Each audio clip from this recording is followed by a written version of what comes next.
आज आपण अगदी कोणीही सहज बनवू शकेल एवढी सोपी पद्धत वापरून वरून कुरकुरीत आणि आतून खुसखुशीत अशी खमंग कोथिंबीर वडी बनवणार आहोत. रेसिपी खूप सोपी आहे, पण यामध्ये भरपूर टिप्स आहेत परफेक्ट वडी होण्यासाठी. तर त्यासाठी व्हिडिओ स्किप न करता शेवटपर्यंत नक्की पहा. आवडला तर लाईक आणि चॅनलला सबस्क्राईब करायलाही विसरू नका. कोथिंबीर वडी बनवण्यासाठी आपल्याला भरपूर कोथिंबीर घ्यायची. कोथिंबीर वडी बनवण्याच्या आदल्या दिवशी कोथिंबीर स्वच्छ निवडून आणि धुवून एका सुती कपड्यामध्ये ती गुंडाळून ठेवायची. यामुळे त्यातलं जे सगळं पाणी आहे ते निघून जातं. कोथिंबीर छान कोरडी होते आणि ती सुकतही नाही. नंतर आपल्याला ती या पद्धतीने बारीक चिरून घ्यायची. आता हे बाजूला ठेवते. आता एका भांड्यामध्ये आपल्याला 2 कप एवढं बेसन घ्यायचे. तुम्ही साहित्य मोजण्यासाठी कुठलंही घरातील वाटी, कप काहीही घेऊ शकता. आता 2 कप बेसन असेल तर त्यासाठी आपल्याला पाव कप एवढं तांदळाचं पीठ यामध्ये घालायचं.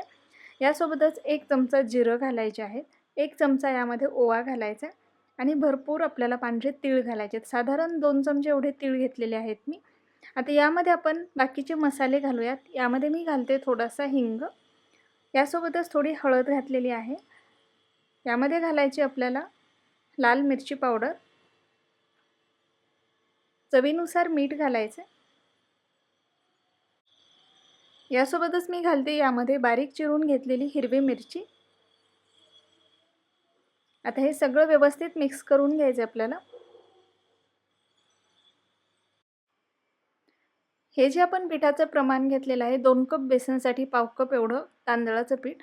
तर अगदी अचूक प्रमाण आहे हे. आपली जी कोथिंबीर वडी आहे यामुळे वरून कुरकुरीत आणि आतून खुसखुशीत अशी तयार होते. तर तुम्ही सुद्धा हेच प्रमाण वापरा. आता हे व्यवस्थित मिसळून झालेलं आहे. आता यामध्ये मी घालणार आहे बारीक चिरून घेतलेली कोथिंबीर. तर साधारण 1.5 कप एवढी कोथिंबीर घेतलेली आहे आणि यासोबतच यामध्ये मी घालणार आहे स्मिथ अँड जोन्सचं आलं लसूण पेस्ट. यामुळे आपली जी कोथिंबीर वडी आहे खूप टेस्टी होते. ही पेस्ट तुम्ही फक्त वडीसाठीच नाही तर कोणत्याही व्हेज नॉन-व्हेज पदार्थामध्ये वापरू शकता. भरपूर दिवस टिकते, त्यामुळे अगदी आयत्या वेळी कुठल्याही पदार्थामध्ये वापरण्यासाठी सुद्धा खूप सोयीस्कर पडते. तर साधारण 1 चमचाभर एवढी आपल्याला आलं लसणाची पेस्ट घालायची यामध्ये आणि पुन्हा हे सगळं पिठामध्ये व्यवस्थित मिसळून घ्यायचं.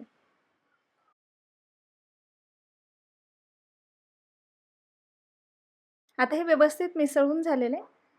आता यामध्ये आपल्याला घालायचे तेल. तर साधारण 1 टेबलस्पून एवढं तेल घातलेलं आहे. तेल गरम करून न घेता तसंच घालायचं. यामुळे आपली जी वडी आहे खुसखुशीत होते. तर बघू शकता तेल घालून मी पुन्हा पिठाला ते व्यवस्थित चोळून घेतलेलं आहे. या पद्धतीने हाताने त्याला व्यवस्थित चोळायचं म्हणजे आपली जी वडी आहे खूप खुसखुशीत होते. तर तेलाचं प्रमाणही एवढंच घ्यायचं आपल्याला. जर तुम्ही खूप जास्त प्रमाणामध्ये तेल घातलं तर वडी तेलकट होऊ शकते. त्यामुळे एवढ्या पिठासाठी 1 टेबलस्पून तेल पुरेसं होतं. आता यामध्ये आपल्याला पाणी घालायचं आहे आणि याचं पीठ आपल्याला भिजवून घ्यायचं आहे. तर पीठ आपण कसं भिजवतो त्यावर आपली जी वडी आहे त्याचं टेक्स्चर खूप डिपेंड करतं. कारण पीठ जर आपलं खूप जास्त घट्ट आपण भिजवून घेतलं, तर ती वडी डेन्स होते, खुसखुशीत होत नाही. त्यामुळे पीठ खूप जास्त घट्ट न भिजवता थोडंसं आपल्याला सैलसर करून घ्यायचं आहे. कारण यामध्ये जे आपण बेसन, तांदळाचं पीठ वापरले ते जास्त पाणी पितं आणि आपली वडी नंतर खूप डेन्स होते, कडक होते, खुसखुशीत होत नाही. तर बघू शकता साधारणपणे आपल्याला या पद्धतीचं पीठ भिजवून घ्यायचं आहे. खूप जास्त घट्टही करायचं नाही किंवा अगदीच भज्याचं पीठ भिजवतो तसंही नको आहे. तर बघू शकता पिठाची कन्सिस्टन्सी आपल्याला या पद्धतीची ठेवायची. म्हणजे आपली जी वडी आहे खूप छान होते. तर एवढं पाणी आपलं शिल्लक राहिलेलं 1 कपमधलं. तर बघू शकता आपलं पीठ छान भिजवून झालेलं आहे. आता थोडंसं मी तेल घेते आणि वरतून पिठाला तेल लावून घेते.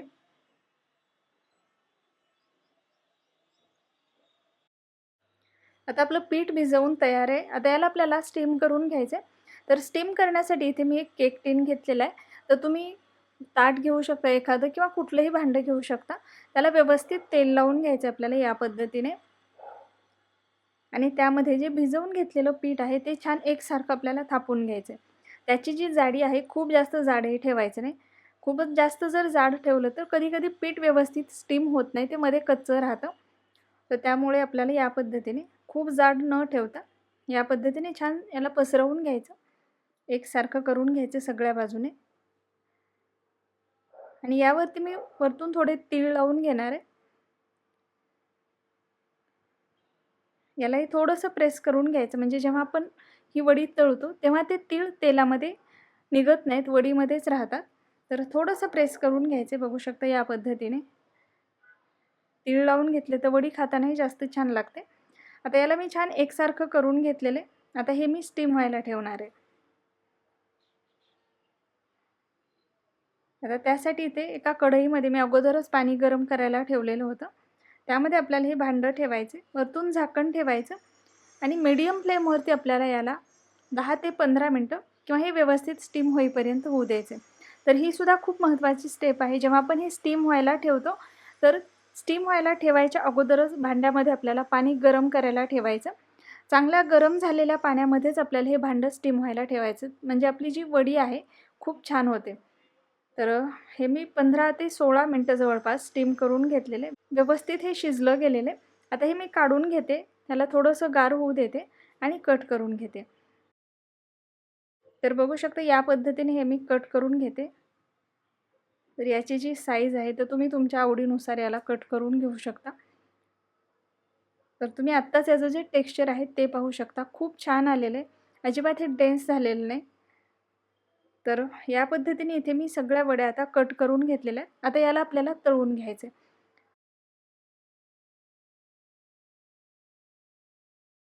तर तळण्यासाठी तेल मी अगोदरच गरम करायला ठेवलेले. वडी तळण्यासाठी तेल चांगलं गरम होऊ द्यायचं आपल्याला. व्यवस्थित तेल गरम झाल्यानंतर यामध्ये आपल्याला वडी सोडायची आणि याला छान तळून घ्यायचं. तर या वड्या आपण अगोदरच स्टीम करून घेतलेल्या आहेत. त्या व्यवस्थित शिजलेल्या आहेत. त्यामुळे याला कमी फ्लेमवर तळण्याची अजिबात गरज नाही. तेल चांगलं गरम होऊ द्यायचे. गॅसची फ्लेम मीडियम टू हाय ठेवू शकता तुम्ही आणि मग त्यामध्ये वड्या सोडून आपल्याला याला तळून घ्यायचे. यामुळे आपल्या ज्या वड्या आहेत अजिबात तेलकट होत नाहीत आणि वरून छान क्रिस्पीही होतात, आतमध्ये खुसखुशीत राहतात. जर तुम्ही या वड्या खूप कमी गरम तेलामध्ये किंवा अगदी मंद आचेवरती जर तळल्या तर त्या तेलकट होऊ शकतात. तर त्यामुळे आपल्याला या पद्धतीने व्यवस्थित गरम झालेल्या तेलामध्ये याला छान तळून घ्यायचे. वडी छान एकसारख्या रंगावरती तळायला हवी.